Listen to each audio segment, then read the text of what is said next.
Welcome to the Landing Zone podcast, a podcast to help service members, spouses, and veterans find their next career at UPS. And today we have a very special guest. We have UPS Security Director and Army veteran, JC Cogdell. JC came crashing into my world last month, and we're laughing on that. And we had a great conversation over a coffee. And they just thought it would be wonderful to have him join the podcast so we can learn about his military career. We can learn about his transition story, his career at UPS, and then just walk through what a typical day looks like. So welcome to the Landing Zone, JC. Thank you. It's a pleasure to be here, man. I appreciate this. This is awesome. Yeah, great. So, JC, where are you originally from, and why did you join the Army? Originally from Florida, Jacksonville, Florida, to be specific. Why did I originally join the Army? Well, to be honest, I wanted to get some school paid for, and I knew that going that route was probably the best for me to help mitigate and cut down on any student loans I would have to take. So I took advantage of that opportunity, and that's kind of why I joined. I kind of wanted to learn a skill, if you will, but my main priority was like, all right, I want to get some school paid for, and if I learn something while I'm in here, that's gonna be awesome, right? And so it was a twofold. Yeah, nothing wrong with that. So I think if I remember right, you joined the Army and became a military police. No, negative. I was in communications, so I was 25. Communications, sorry.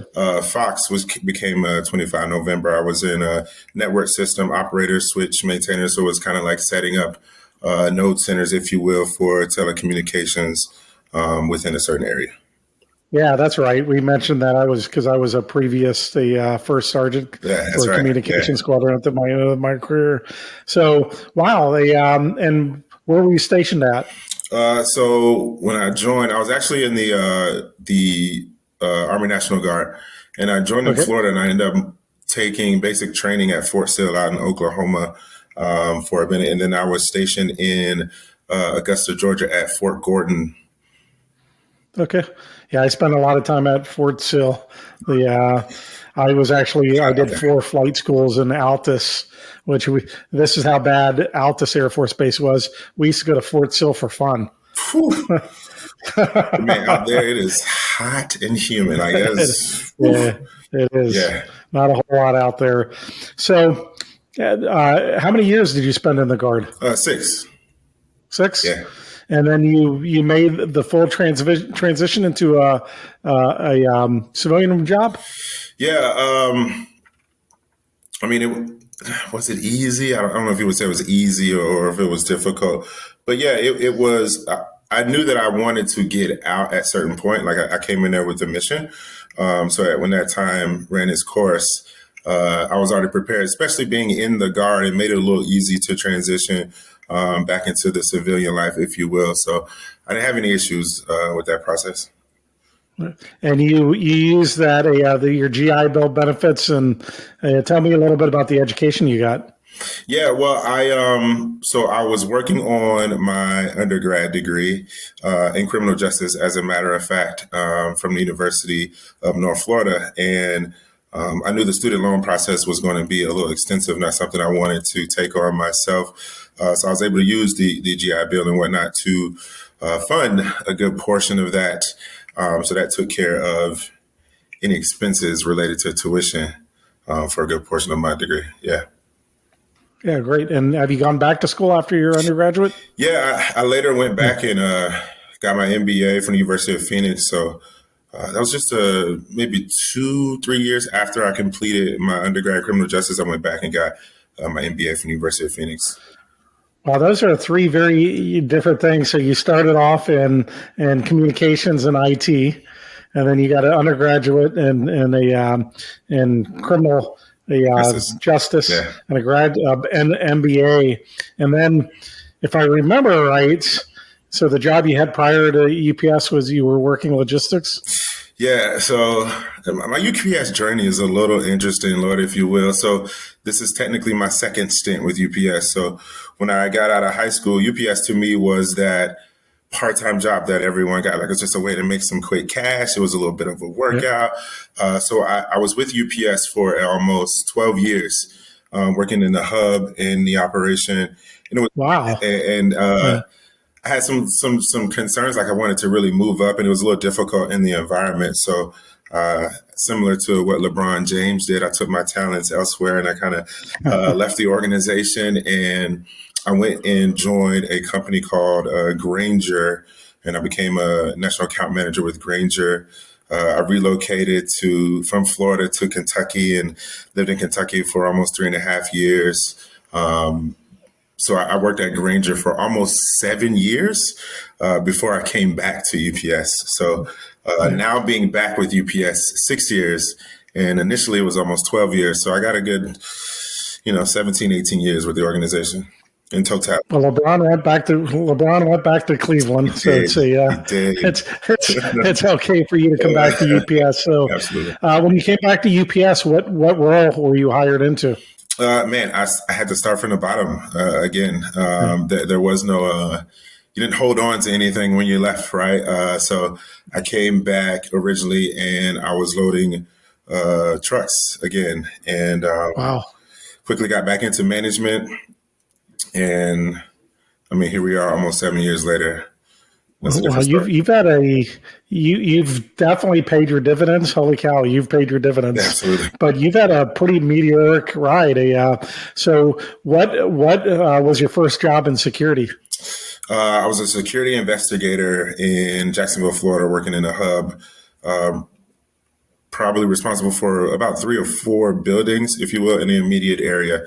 So I was an investigator, boots on the ground, taking care of our people, our packages, and our property as best I could. It was a very dynamic gig, if you will, but a great one. All righty. And how did you end up in Atlanta? Whew. I mean, you're asking all the tough questions. So I initially in Jacksonville, and I joined security. I knew I wanted to move up in management, right? I had my degrees. I knew I put some work in, if you will. So an opportunity presented itself in Jackson, Mississippi for a security manager role. And I applied for it, went through the process, and I accepted an offer, and I relocated from Florida to Mississippi. And I was there for about 1.5 years working as a security manager, covering the entire state of Mississippi, as well as the northern Alabama area was my geography. And shortly, maybe again, 1.5 years or so, an opportunity opened up in Atlanta at one of UPS top 4 major hubs, top 5, if you will. That was the Atlanta Smart Hub. So I relocated again from Kentucky, moved to Georgia into Atlanta, and I covered the Atlanta Smart Hub as also an area security manager. So made that lateral move, covering the hub. So what does your typical day for an area security manager look like? Man, that's anything in the field is dynamic, right? When I tell you we protect the people, the package, and the property, it is everything inclusive. So whether it is something related to theft of property, right? Theft of merchandise, to extreme levels of disciplinary actions that may be needed on some type of employee related issue within a hub, but also after hours, right? When vandalism is a potential, or where we are concerned or have issues maybe with some property, we come into play for that. So a typical day could be handling something in the hub, to going to an extended center to help something with that, or being on a legal call with our outside counsel and going through the process of a concern that you may be working. It's very dynamic. Every day is not the same. Yeah, I've always had amazing relationships with the area security managers when I was running the global government operations. Occasionally you have something that goes missing, and so you check with operations. And my next call was always to the area security manager. There you go. And normally they were able to jump in and find things right away. Yeah. So we really appreciate you. So you help keep us secure. You help keep again the products secure as well. Absolutely. Because we've got this amazing brand, and we can't tolerate any kind of theft or anything like that. Yeah, and we have a So significant customer base that we also have to protect as well. So it's a heavy load, but we take it on. when I was doing my master's degree, I got a degree in logistics and transportation management. Nice. My thesis was in cargo theft. Okay. And wow, I learned so much in that. For those of you curious, the number one stolen items, it's not what you think it is. It's food and beverage, because the food and beverage normally has the smallest security levels applied to it. And then it's easy to write off compared to something more expensive. Correct. Some type of electronic or something. Yeah, absolutely. Yeah, very cool. So you were at the Smart Hub and you're area security manager. How'd you end up at corporate in a security director job at corporate? So an opportunity again presented itself with a government engagement and intelligence team. Something I was very interested in, not necessarily because of my military background, but the relationship that it helped to foster the relationship between UPS and law enforcement. So I was extremely interested, and I applied to it, and I accepted a role. So I made another lateral move from the hub area manager for the Smart Hub into the corporate environment, and I was part of the government engagement and intelligence team, which we were, if you will, like a liaison between UPS and a lot of these law enforcement agencies. So got an opportunity to participate in that, go to some events like Police Week in DC. We help support, or we help with the process of subpoenas, if you will, through the legal process coming into UPS. So that role really put you in a position to touch a lot of folks, to experience a lot of few things, but to have relationships, man, to foster relationships with law enforcement. That's very important, especially in our industry. Yeah, you and I have something in common other than owning black trucks. So we both went to the FBI Citizens Academy. Yes, sir. So here in Atlanta. So what did you think of that experience? Oh, man. It's been one of the best experiences that I've had, especially in the professional environment, just to be able to be a part of it. Just the stuff you learn and the networking of folks that are also in your same industry, but also to hear some of the history behind the FBI, some of the relationships that they have with the private sector, and then to, participate in like going to the FBI range and having a good range day with them and their toys. Like that was pretty cool. But then I'll also say on the relationship piece was to see some of these special agents and supervisors within the FBI out in the field, or whether there's an event that we're all participating in. It was all cool, right? We had already created that bond, created that relationship. So man, the Citizen Academy is one of the best experiences I've had in this environment, for sure. Yeah, I super enjoyed it as well. I mean, some of it scared you. When they talk about internet crime, and then the mob crime, gangsters. Yeah, that's wild. The gangs. You kind of forget how prevalent the gangs are around you. Or when you spend so much time in one part of the country, and you're familiar, if you will, with a lot of the crime that happens there, but to hear things on the other side of the country, it's a totally different environment. They deal with a total different type of crime, if you will, coming from another angle. It's just interesting to put it all together. Yeah. So what role are you currently doing? Currently, I'm a security director for securities training and program development director. All right. And what's your typical day look like in that role? Man, the typical day is, it depends. So in this role and at this level, if you will, you're getting a lot of information from a lot of sources, and it is managing different, or if you say competing priorities, if you will, but also being very patient with information that you receive and prioritizing what's important versus what you need to put aside. So time management with tasks and objectives that come in, whether it's from my direct leadership or from other leaderships that we have in place and that I support.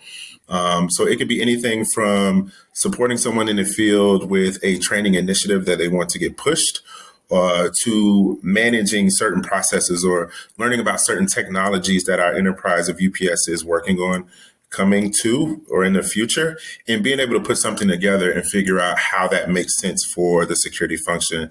So a lot of times it is doing some research, but at other times you are taking in immediate directives and objectives that you have to act on. So priority is very important. Yeah, time management priority for sure. Absolutely. So I know I've been over the years closely aligned with security, and man, the folks stay busy, whether it's in the field or corporate. There's a lot of work to do, but we also have 500,000 employees. Right. We're in 220 countries and territories, and we move over 3% of the GDP on an average day. So there's a lot to go to, and then the size of the team. I mean, it's not in the tens of thousands for sure. No. So you hit on it there when you talked about the size of our body of employees, and it's not just a U.S. domestic thing. We are international. We are everywhere. It's a lot to factor in when you look at it. Yeah. Yeah, 275 plus airplanes, 85,000 package cars, and that's not even counting everything we lease. Correct. So it's amazing the scope of it when you look at it. So what do you like working at UPS? What kind of drives you? Impact, man. That's an easy one. All right, everything else is tough. That was an easy one. I'm gonna say impact because, especially now in this role, Lloyd, like what we do and the things we're working on, the objectives, if you will, they directly impact the folks who are really out there doing the work. And so being able to have an impact on what they are doing, whether it is providing them some time back, helping them to be a little more efficient, but overall just really foaming and molding people, giving them what they need to be true security professionals. Because let's keep in mind, like our industry is growing, yes, but changing as well as our customers. And we as an organization have to change also with it. And a lot of that has to do with the technology that we're working with. So as that technology unfolds and it comes out, how can we make it make sense for our body of folks? And sometimes that isn't easy, right? But those are some of the things that we're kind of tasked with doing from a corporate standpoint. Yeah, very cool. So what advice can you give to somebody that's currently in the service and they're maybe 2 or 3 years from making that transition and want to get a job or their next career they want to be in, just like you? They want to be a JC and become a security director. So what advice can you share? Man.